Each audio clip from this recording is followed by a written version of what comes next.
Hello बच्चों, चलिए प्रश्न देखते हैं।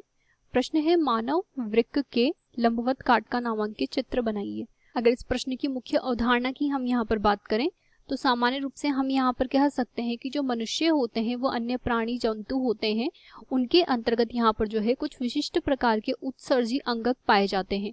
यह जो उत्सर्जी अंगक होते हैं इनका कार्य होता है उत्सर्जन से संबंधित, अर्थात शरीर से अपशिष्ट पदार्थों को बाहर निकालने में ये सहायता प्रदान करते हैं। तो हम यहाँ पर कह सकते हैं कि जो मनुष्य होते हैं उनके अंतर्गत जो उत्सर्जी अंग पाया जाता है उसे हम यहाँ पर वृक्क के नाम से जानते हैं।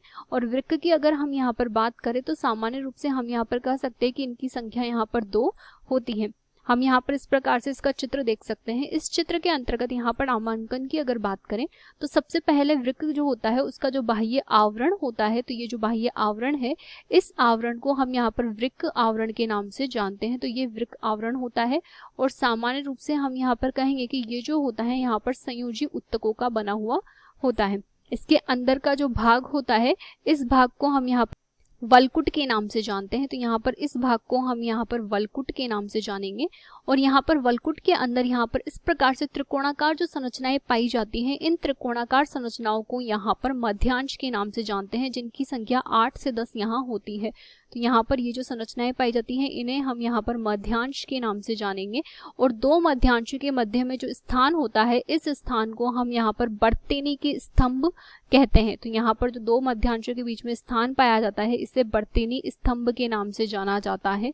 सामान्य रूप से यहाँ पर जो है मध्यांश जो होते हैं वो अंदर की ओर जिस तरफ खुलते हैं, इस मध्य के स्थान को हम यहाँ पर कैलिक्स के नाम से जानते हैं। तो ये जो मध्य का स्थान है सामान्य रूप से इस स्थान को हम यहाँ पर कैलिक्स के नाम से जानते हैं। इसके अतिरिक्त हम यहाँ पर कह सकते हैं कि ये जो होती है नलिका, ऊपरी नलिका जो हमें दिखाई दे रही है लाल रंग की, तो सामान्य रूप से यहाँ पर जो है एक तो धमनी पाई जाती है। तो इसके अंतर्गत यहाँ पर एक तो हमारी यहाँ पर धमनी पाई जाती है जो कि वृक्क धमनी होती है। दूसरी यहाँ पर जो है वृक्क शिरा पाई जाती है जो कि अशुद्ध रक्त को ले जाने का कार्य करती है, तो ये वृक्क शिरा होती है।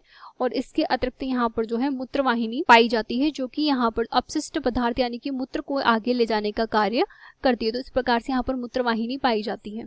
तो इस प्रकार से जो संरचना हमारे पास में निर्मित होती है उसे हम वृक्क के नाम से जानते हैं। आशा करते हैं आपको ये प्रश्न समझ आया होगा। धन्यवाद।